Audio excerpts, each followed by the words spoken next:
Alright, welcome back to the Supercoach Nuff channel. In this video we're going to preview round 16 of the 2025 NRL Supercoach season. So probably getting into this review a little bit earlier than I would like, but got a bit on the next couple of days. So we'll use the time we have available to look at the most popular trade-ins and trade-outs, as well as captaincy options, albeit with more than 24 hours to go to lockout. I don't know if you can see that behind me head in the corner, but 1 day, 5 hours to go. Uh, excuse me. So, actually, trade it out first. So, number one on the trade out list is Hamole Olakuatu. So, ruled out for about 6 weeks with the dislocated shoulder. Um, and I think, that's a fair trade out. Unlucky for people like me who brought him in last week, but that's how Supercoach goes sometimes. Number two is Keon Koloamatangi. So looked like a fairly straightforward trade out when he was initially suggested to be 3 to 5 weeks out. However, I did miss this in the team list video on Tuesday, but he was named among the reserves. So it sounds like it's more of a week to week thing, which sort of suggests there's no actual factor in there. It's just maybe bruising and that sort of thing that they'd have to be mindful of. So I'm going to hold. Obviously, it is a lot of money to hold for a potentially extended period of time, but I think, if you want to have him in the team as a keeper, which I think makes sense, he should get dual position status in a couple of weeks' time, which obviously then makes him even more valuable. I think he's one you try and hold, but it is dependent on your bank balance and where else you may need cover over the next few weeks. Nathan Cleary at number three. So wasn't going to be named. This was sort of known for a while with the trip from Perth to Auckland being a pretty hectic one for a Saturday afternoon game. Um, but last night in Origin was carrying a hamstring injury. So uh, whether that means he's able to play round 17, and even if he is up against the Bulldogs, so you would expect a decent defensive effort. Need to go to season stats. So yeah, so the Dogs in round 17, and then obviously Origin 3, and his break even of 114 means that he's not an urgent trade in. So I think again depends on who your backup halfback is. If you've already got him and say Jerome Hughes, obviously Hughes will cover him for that period of time. So as long as you can hold for you're good for numbers elsewhere, you could hold. But if he's one you need to move on, I think you can trade him out and bring him back in a few weeks' time, and he should be a little bit cheaper. Sav Tamale, so out long term with an injury, what was it again, knee. So I think, yeah, he is one you can trade out. Harodi, unfortunately, went down injured, so probably one we do have to jump off of. Not the most expensive, so you could potentially hold till next week. There's a couple of cheapies on the horizon that we could downgrade to. So it depends on, again, how you're going this week, what moves you need to make. Clint Gutherson on the buy, probably wanting to start looking towards three guns in the fullback position. So I think, he's probably one you can cut. Tom Travojevic, so made his comeback last week. Didn't set the world on fire from memory. 48. And sounds like they're going to move him into the centres. Could be a good thing for his Supercoach scoring, but I think it's going to be a bit too late for him to receive centre wing eligibility for the rest of the season. If that was the case, he'd be a very tempting hold. But again, I think we want to start loading up at fullback, and I don't know if he's in the top 3 to 5 conversation at the moment. Sandon Smith, so not sure why people are trading out. Um, Probably a nice fixture against the Cowboys with a few of them backing up from Origin. I think the Roosters are probably better equipped to recover from that. Was it Lindsay Collins, Angus Crichton? I think that's about it. So I think he could go all right this week. But obviously, if you've got the opportunity to upgrade one of those positions, halfback or hooker, you could absolutely take it before their bye next week. Dylan Brown suspended, so probably not averaging too good by the look of it either. Based on the cold symbol, averaging 37. Mitch Moses out for a few weeks too, which does impact his scoring. So probably one you can move on. Hamish Stewart, so was coming off the bench last week. Just that awkward price, but definitely one I've considered trading out. Just, I guess, a bit surplus to requirements, not really going to make us a lot more cash. On the trade-ins list this week, number one, Eli Katoa. This makes sense. Has the upside, has the draw with Melbourne having finished their buys for the year. Um, Obviously, no chance of Origin, so I think a great option to bring in this week. Jack Bostock at number two. I do understand the logic behind this. He jumped up 135k. Is that no? That's all right. That's in total, isn't it? I always get the two numbers confused. No, that's right. Yeah, so he has jumped up 135k last week, which was probably the great best week to have him. Potential for another, 100k in the next 2 weeks. The Dolphins are there on the bye in round 18, so it is a short little cash grab, and I can understand why. But I think if you're good for cash, which I know I'm definitely in that boat, and there is a couple of cheapies coming up as well, where I can generate some more cash. I think I'm going to let Bostock go by. Jerome Hughes, so exactly what I said with Eli Katoa, finished the buys, no chance of Origin, has the upside. Um, yeah, I think he is definitely a viable option in your halfback or one of your halfback slots to finish the season. Aaron Clark, um, just trying to think why people who wouldn't have had him in previously would suddenly be interested. I guess coming off the bye, uh, yeah, like he's a keeper, so maybe people trading him for Olakuatu. I don't hate it as long as you've got cover for round 18. They may already have Eli Katoa, so he probably is the next best off the list. Herbie Farnworth, so very expensive at this point, but I do understand the appeal. The boys are just gifting him tries at this point. Break even at 24, so it's possibly now or never. Um, could be late in the season before you're able to get him again.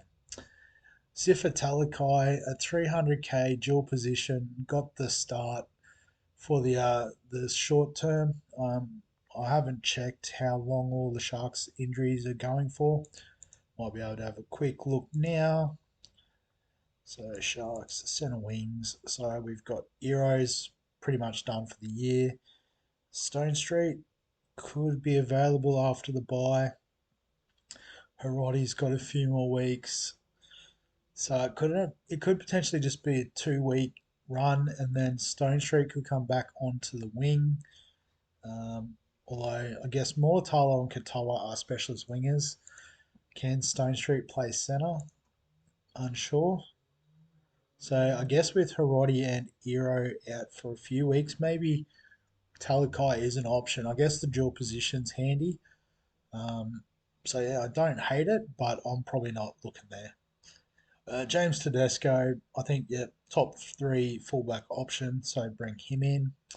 Hudson Young, so the Raiders do have the buy in round 19. So if you're trading him in this week, he does play this week, next week, but then has 2 weeks off. So as long as you've got cover there, I think that's okay. Um, but yeah, definitely a luxury upgrade. 105 break even suggests that you could wait a week or two, get him after the buys at, hopefully closer to 700k.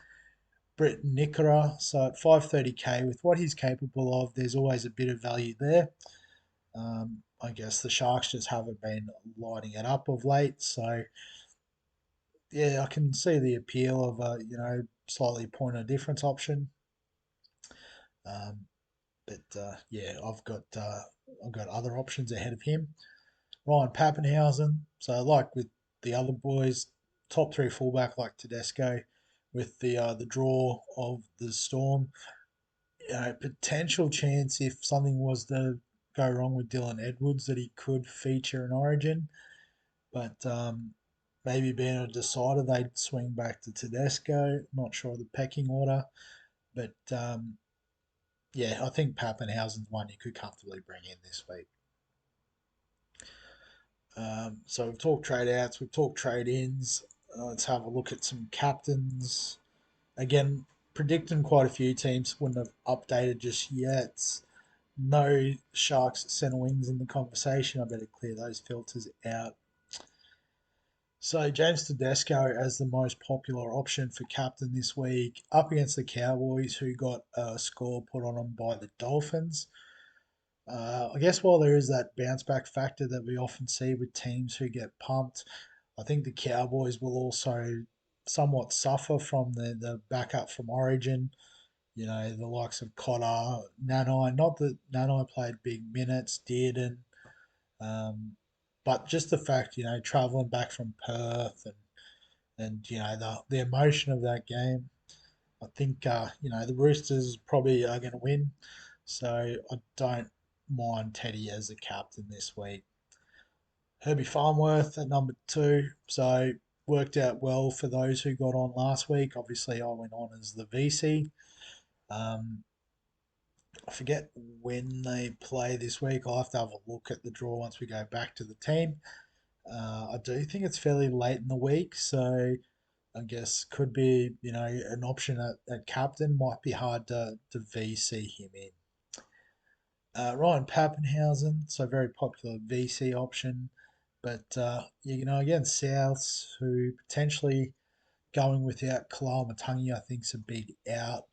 Um, they're sort of they've got a lot of injuries. What's the halves combo this week? Lewis Dodd's come back into the halves this week, um, but I think yeah, Pappenhausen is definitely worth a consideration. Scotty Drinkwater, so a few people keeping the faith with Scotty Drink.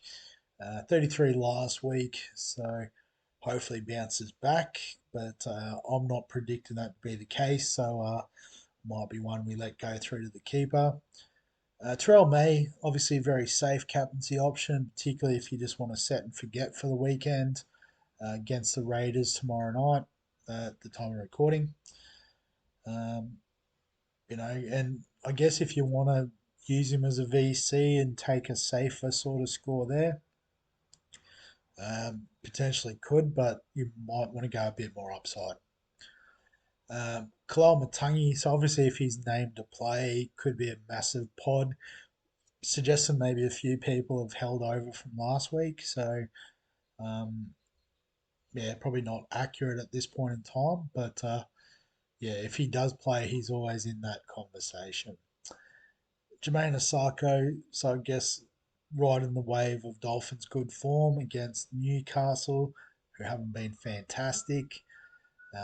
Can see the appeal in it for sure, but I think if you don't have Farnworth or you don't have like a Katoa, then you know Bostock. No, I'd probably have Osako over Bostock, so fair enough. Jaden Campbell, so playing in the last game of the round might be that sort of banker option, which gives you a bit more flexibility with your VC. Um, don't hate it. Big fan of Jaden Campbell's, but probably not for me this week. Eli Katoa, so a few people probably trading him in and just going, yep, sweet, let's have a bit of that. Nico Hines, an interesting choice against the Broncos in Brisbane. I think the fact it's at 2 p.m. on a Sunday means should be pretty dry track. Hasn't been a lot of rain around Brisbane of late. Um, so, yeah, if you think the Sharks are going to go all right, not the worst option. In terms of the VC, so a few highly featured options at the top. Luke Metcalf's probably the first one who we haven't discussed. Against a weakened Penrith side without their origin guys over in New Zealand. Warriors in good form. Don't actually mind this as a sneaky VC option. Um, yeah, would be able to get around that. Jerome Hughes, as I said, does have that upside. Um, be interesting to see how many of the Melbourne guys back up before committing to that. So maybe the VC is a nice way of hedging your bets on someone like Hughes. I think Drinkwater we've touched on. Ruben Garrick's on the buy, so that's a holdover from last week. Fletcher Sharp, so back in the team after the late out last week, or late-ish out. Um, yeah, I mean, he's done well this year, but I'll probably back the Dolphins in that one, so not looking there. Tom Travojevic on the buy. Anthony Blake's probably another pod. Probably going deep enough. I think it's, some of these main options here are where we're looking. So, in terms of my team for this week, going to stick with the initial trade from the round review, sorry, last on Monday.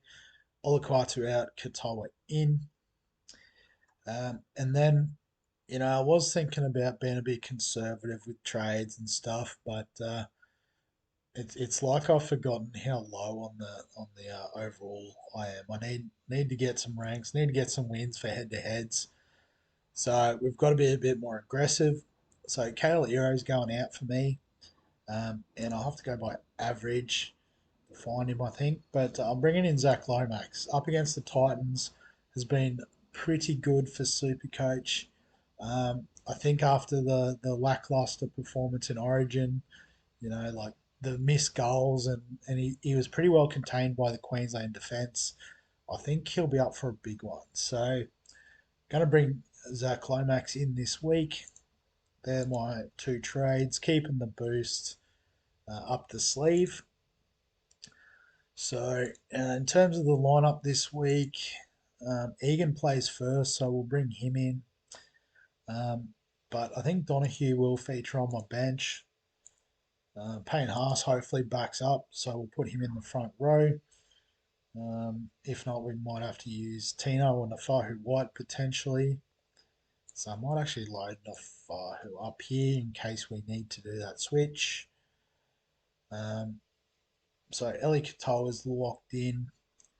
Um, Tino will predict. Well, actually, he plays in the last game, so probably should use him on the bench.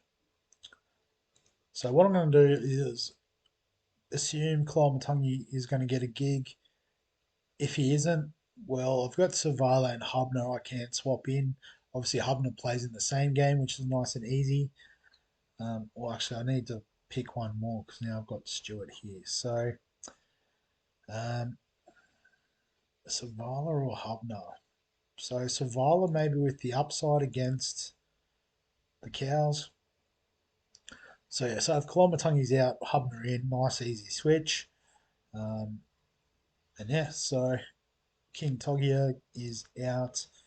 Metcalf is going to feature on my bench.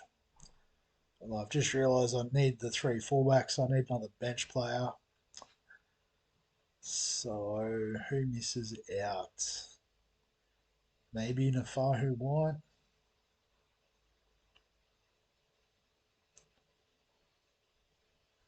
So when do the Broncos play? Broncos play Sunday. So yeah.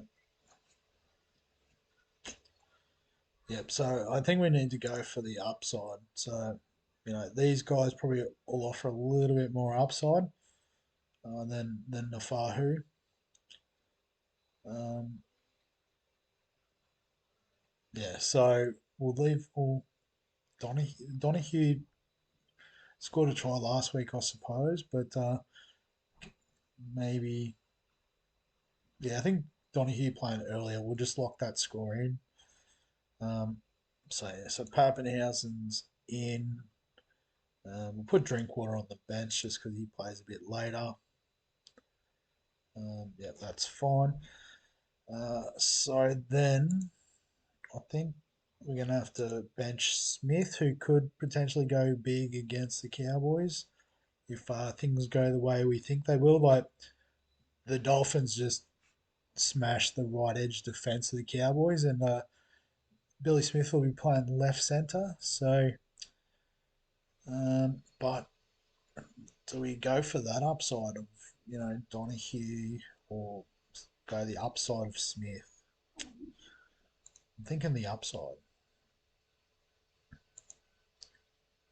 Yep. So probably a bit stiff to miss out there, old Kurt, but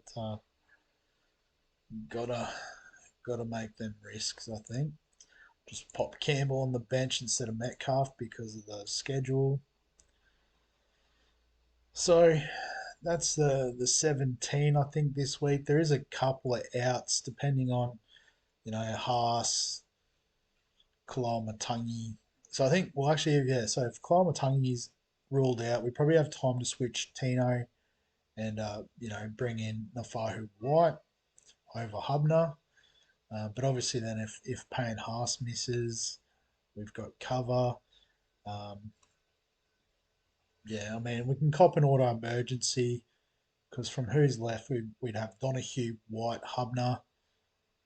So comfortably take any of their scores as an auto emergency as well. So I think we're sorted for this week. So captain and vice captain. So I'm going to lock in Teddy as the captain. Plays late enough in the round to make a few different options possible. So now it's just a guessing game of who has the most upside. You've got Terrell May probably doesn't quite do it against the Raiders. Metcalf against a weakened Penrith team is tempting. The Dolphins with their form against Newcastle, who haven't been setting it on fire. Just thinking Dom Young will probably play on the right wing, won't he? So I know the Roosters weren't keen on his defence. So does he feed Bostock a heap more tries? Potentially. Um, Paps against Souths is a viable VC option. Lomax and Firm will probably play a bit too late in the week for VC consideration. Jerome Hughes against the Souths. Just trying to think, who did the Souths play last week? The Dogs, wasn't it? Yeah, I mean, Sexton and Galvin went all right without being great, so potentially. I think I'm just going to go back to the well and stick with Farnworth. Just see how it goes. Um, yeah, let's do it. So Farnworth into Tedesco. But definitely a few interesting options this week. So it may also depend on my head-to-head league. This might sort of change throughout the week. So obviously I've got the Supercoach stuff, but I'm talking cash. So once these teams update tomorrow night with the changes, I might have to have a look what these boys are doing and see if I can try and get something out of this season. Because the overall stuff is not it. But we'll wrap the video up there. It's probably been a bit of a longer one. So as always, if you've got any questions, comments, thoughts, feel free to add them below this video. Give us a like if you enjoy the Supercoach content. Subscribe for the fantasy sports content on the channel. And other than that, we'll catch you in the next one.